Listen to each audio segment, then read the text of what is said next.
Buenos días, jóvenes. El día de hoy, 15 de junio, vamos a hablar del tema de pobreza, expansión urbana y desempleo. Soy la profesora Ana Lilia Uribe e imparto la asignatura de Historia de México 2. Y bueno, vamos a comenzar a hablar de este tema que nos trae muchas situaciones, principalmente ahora con lo que estamos viviendo. De acuerdo al Consejo Nacional de Población, o sea, la CONAPO, en la encuesta nacional de ingresos y gastos de los hogares, que se aplicó en 2010, se hablaba que prácticamente en las últimas 3 décadas había un empobrecimiento de los trabajadores y se incrementó la desigualdad de los mexicanos. Como causas de la pérdida del poder adquisitivo se destaca principalmente el desempleo, lo que era la inflación, que hubo una reducción en cuanto a lo que era el salario, la pérdida del empleo formal, se incrementaron los informales o los también llamados changarros, y pues que esto no garantiza un ingreso regular a los trabajadores. Si nosotros lo estamos viendo en la actualidad, eso está pasando.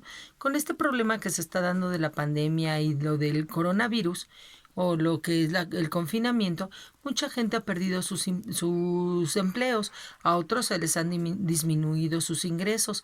Esto trae como consecuencia problemas en cuanto a pobreza. Se dice que va a haber muchos millones de gente que va a caer en la pobreza debido a esta situación. Se decía antes que 9 de cada 10 mexicanos se empobrecieron y dicen que en la actualidad va a ser algo muy semejante.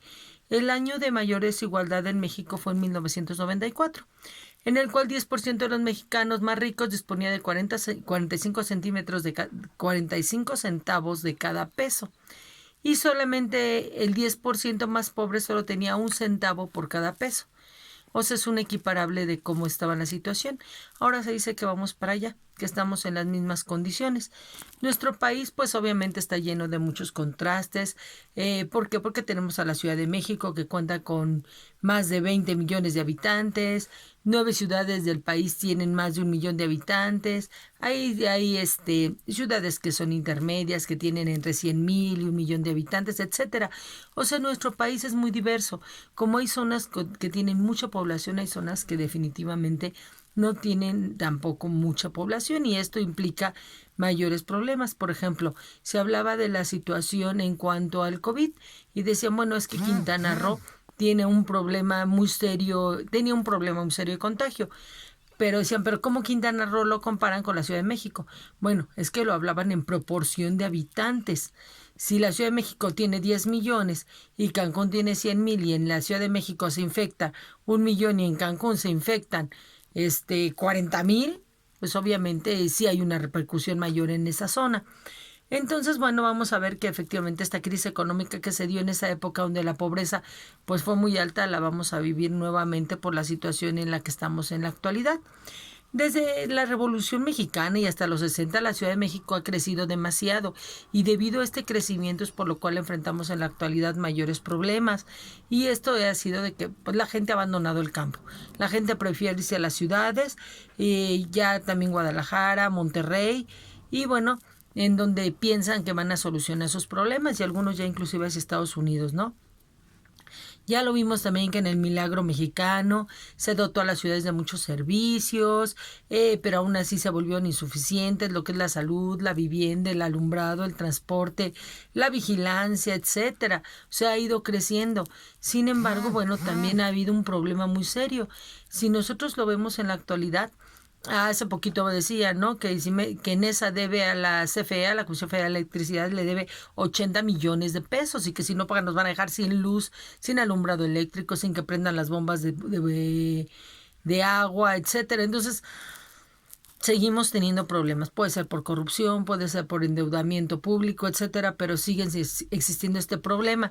Y bueno, somos poblaciones muy grandes, ¿no? Principalmente Nesa y Ecatepec son de los municipios que tienen un grado alto de población.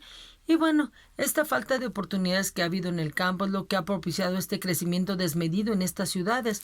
Nuestras ciudades han ido creciendo en la medida en que pues se han ido abandonando el campo porque consideran que no es la mejor opción. Y bueno, estas ideas, el INEGI, por ejemplo, reporta que a finales de 2011 el 59.2% de la población ya tenía trabajo. Sin embargo, que el 5.4% se encontraba en desempleo. Si nosotros lo vemos en la actualidad, estas cifras pues van a cambiar y esta situación va a cambiar.